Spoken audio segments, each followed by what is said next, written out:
Hello! Good day from Matt Summer TV. And of course, we're still experiencing some Ang formal mo sa good day. good day. Good day. Good day to all of you.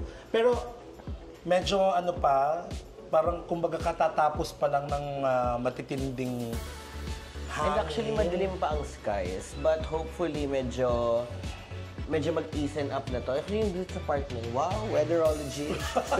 Anyway, of course, natutuwa kami sa reception niyo sa aming pagbabalik sa pagre-react ng mga videos. Yes, nakalimutan niyo na atang video reactor kami. Correct. So ano tayo for the longest time? Commentator. Podcaster. Oo. Mga... Ipapaalala lang ulit namin sa inyo na reactor kami. Tapos, yun lang. reactor lang tayo. Yes. At hindi tayo music producer.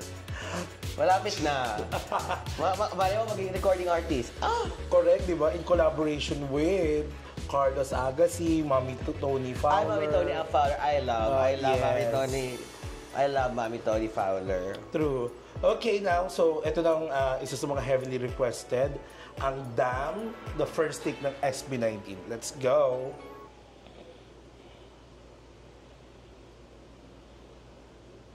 May sound ba? Yes. Mahina pala talaga yung una niyang part. Oo. Akala natin... So, unless tumutok sila sa mic, doon talaga magkakaroon ng rinig. Ay, maganda yung mic. Hello, Ken!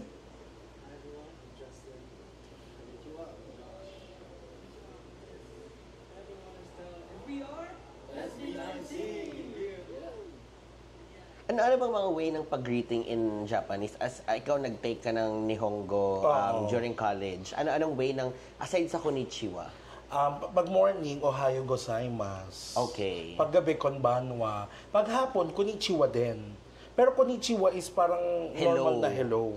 Ang mabuhay nga, parang hindi ko siya ever na-feel na hello sa atin. Parang it's more formal ang atake ng mabuhay. Parang formal. And trademark na ng Pilipinas. True. Diba?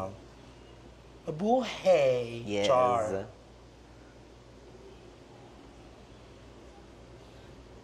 Ate, medyo mahina talaga siya. Hindi, ganyan din si Pablo nung nakaraan. Mahina talaga eh.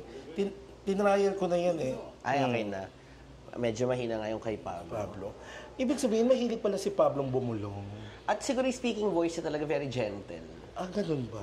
Pero ba't ba may ganun siya, di ba? Siguro yun yung kayang i-project ng boses niya. True. Ganun lang talaga. Mahilig rin talaga kaming mga... But you know what? Pablo is very bubbly in person. Oh. Yeah, during our, Wow, ha? TM Tech. Ever immemorial. In memoriam.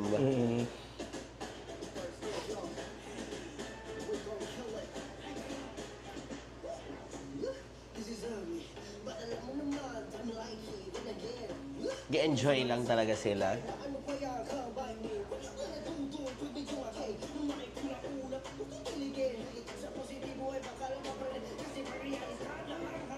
In fairness kay Josh, ito lang ang gusto kong sabihin kay Josh. Lagi ko sinasabi na pop sounding siya. Kumbaga, in na in yung ganyang boses. Yeah. Timeless. Yeah, at saka ito talaga yung parang vocal that could make a great pop song. Yeah. It's a compliment po. I mean, hindi naman siya limited sa mga birits, but I guess it's more of Josh. And I think throughout the years that we have known them, parang mas embraced na niya yung boses niya. True. Yeah. At saka ang gusto ko, may personality yung boses niya. Yes, exactly. Yun ang gustong-gusto ko sa kanya talaga. Parang pwede ba trademark ng sarili yung boses ni Josh? Pwede ba yun? Josh's voice is a personality. True. Ganon. Masya ka na lang biglang bumangon yung boses ni Josh. True. Hi, I'm Josh's voice. Char! Black Mirror.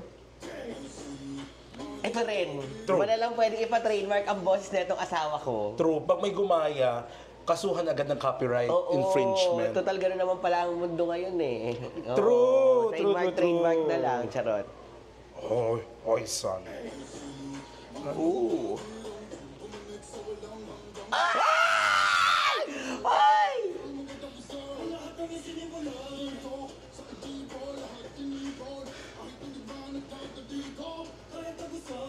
Actually, there was an issue about them one time. I think it's a live performance. Napanood ko lang siya sa... I don't know if it's in X or in TikTok. Na parang sinasabi nila, Ken was lip-syncing. Kasi, di ba, he let go of his mic. Yung part na yon, yung nilet go niya yung mic, tapos may tumunog pa rin. So sabi na, ay, ang lakas naman ng backing tracks. Pero na-capture din sa video na yon na may isa sa mga members, I think it was Pablo, I don't know, basta any one of them could do a backup naman. Yung parang sila yung sumalo ng part na yon. Ako, I'm not mad na nile-let go nila yung mic. Number one, it could be kasi, ano pangalan nito? It could be yung breathing. Yes. Hindi naman porket hindi nagtugma si yung live tsaka yung recorded is incapable na si artist. It only means na, kumbaga yung breathing niya sa part na yun is ginigib. Kasi iba talaga ang live performance sa recorded. Totoo. Napatunayan ko yun sa Mother Monster ko. Iba yung paparazzi na recorded version. Iba yung live performance. Sometimes you need to really adjust. And sometimes artistic purpose na rin. I mean, minsan parang gusto na lang nilang baguhin. Yeah. I mean, you're giving variation. Tandaan niyo po, pag recorded, they can do takes, overlap their own voices. Sila ang backup ng sarili nilang boses. Ganun sila ka-talented. Pero kapag live, hindi ka naman pwedeng ma-isolate yung boses mo. No? So, but talaga you adjust. I guess it only says that haters will just be haters. Hey, ano yung kay Marina? Haters will be haters. Okay.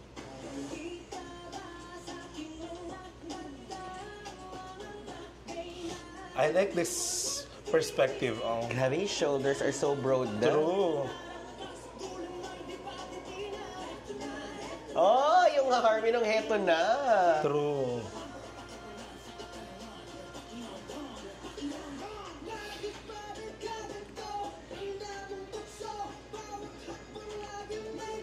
See, that's the personality na ng saying. Yung talagang boses si Josh talaga will pierce through ng boses ng iba. True.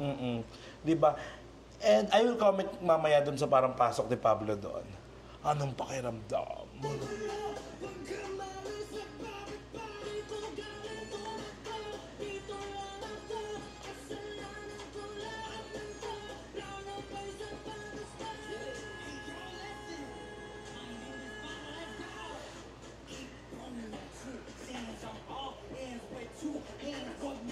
The Bye-Bye King. True.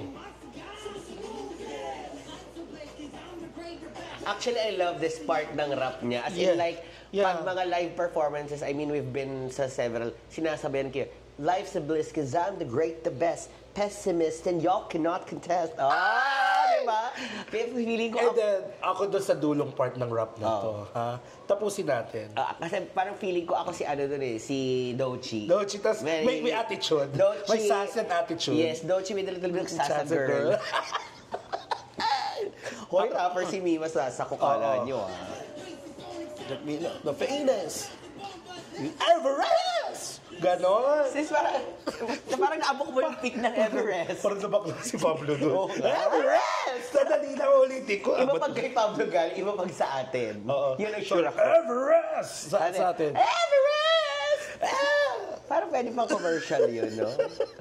Ay, pwede kami pwede tayo magboses. Oo. May brand ba na ang pangalan ng Everest? Kunin nyo kami, call us. Correct, diba? 1, 2, 3, go. Everest! Wait, napakinggan mo lang.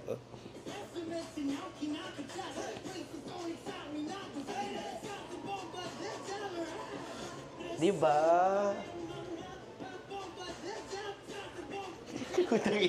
Nilaro natin yung Everest ni Pablo. Ang cute naman niya doon. I mean, ibigay ko na yung cute siya Yes, gift ko doon. na sa'yo. Yung nakitan ka doon. Pero ito, cute din. Sobrang cute din naman ito.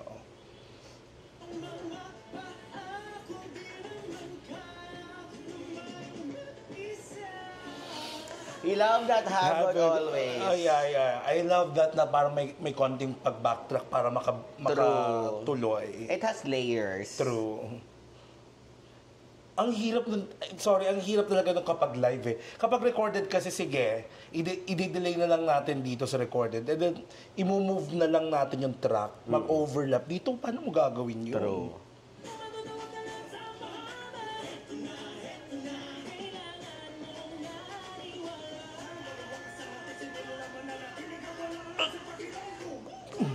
That's good. Diyos ko, how can anyone look Ken in the eye, no? True.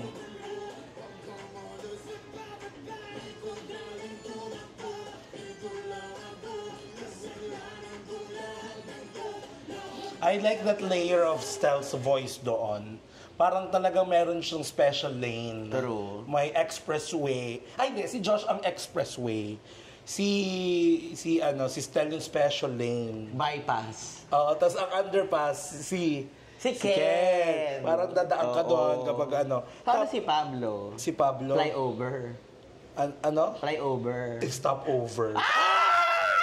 Oh, shit. Parang, Hindi kasi nandun na lahat. true. Nandun ang Henlin, ang McDo. Hindi, naniniwala ko na hindi lahat ng stopover ay nasa kanya. Pero kay Pablo nasa kanya lahat. May mga stopover kasi nakainan lang, CR, gas. Meron mga stopover na may Nike, Oo, factory sa Subic, factory, alam mo yan. true. Ganun si Pablo, all in one. All in one. Okay. Si Ja, Si Ja naman para sa akin talaga ang ano, kumbaga si Ja ay airplane. Charis! Wala na hindi, naisip feeling na ko si name. Ja ang mga yung palabas ng mga expressway, yung papunta na talaga sa mga city. Kasi Ja takes them there. Ah. 'Di ba? Yung mga palabas, halimbawa, Hindi, si Ja na lang ang toll gate. pwede din. Parang yung wisit ka. Naging highway yung SB19. Oo, di ba? Ay, kakaloka.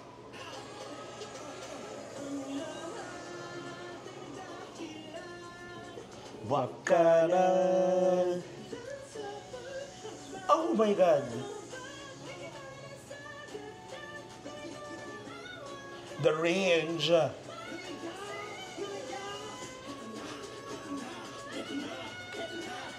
Heto na! Uy, grabe! Alam mo, te, I have a beef with that heto na. Parang it gives me takot and at the same time excitement. True. Parang heto na, heto. Parang Kasi you'll never know what could go what could wrong come? there. Oo. Ay, But nako. with SB19, I think it's safe to say we all know what's coming. True, true. Pero ito lang, isingit ko lang. Ito yung parang singer singer that I like. Yung mga ganito. Yung sobrang intense, hindi sila maramot. Yeah. Meron kasing kumakanta na sobrang nang nilang sanay kumanta na parang ibibigay na lang nila yung galing ng boses nila. True. Pero hindi yung buong pagkatao nila. When I say that, kita mo intense na intense eh. Or dare I say, every performance is like the last performance that they Correct. get to have. Parang Correct. ganun yung atake nila, every approach. Parang hindi na sila kumakanta. Parang hindi rin... Alam mo yung isang araw pa Iba yan. rin yung parang hangin eh. Oo. Nakakatakot yung hangin. Pero sila parang out of this body experience yung pagkanta nito. Huy, pero mahirap yun sa singer ha. Nakakapagod po yun. Yung ginagawa nila.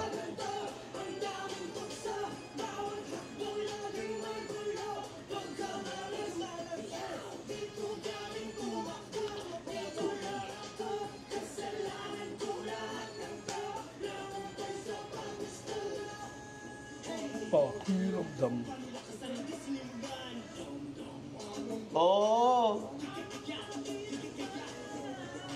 Oh. Ay, I love na hinatak niya yung pababa. The special lane.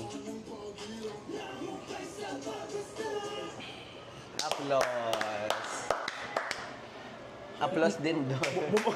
Upload din sa hangin at bagyo. Di at hangin na yun. Parang dinidrill talaga na something. Oh, hindi ko alam dyan kay bagyong uwa na yan. Ewan ko sa'yo. Pero yun, I guess this is our reaction for Dam, the first take. This is our take. Yun na lang yung pangalan ng artist dati. Yeah, and just to sum it all up, we've listened to the recorded version of... Ay! Nadali! Tinignan ko lang yung label ng underwear niya. Ikaw naman. Ayan. Balenciaga kasi. Sorry naman. Tinignan ko lang yung label. Sorry, Philip. Sorry pa, Mang Ken. Char! Pero eto na. Gusto ko lang sabihin na napakinggan na natin to ng live, napakinggan na natin to ng recorded, and then dito sa the first take. Alam mo, doon mo makikita talaga yung yung real artist sounded so nicely sa recorded version, sa live, at saka sa first take. Parang walang itinatago. Ito yung tinasabi nating transparency that we like and that we demand. We demand transparency. Ay, ang dami mong demand sa SB19. Char. Kaya tayo nababash. For everyone. Anyway, so I guess that's our reaction for the first take. Thank you very much for tuning in. I'm your Sugar Spice and Sometimes Nice. My name is Blake. And this is Matt. of course, on behalf of our friend, Harry, Char, And Hensi. and Kung Hensi. nasan man kayo ngayon, yun. Bye, subscribe na. Very old. Okay.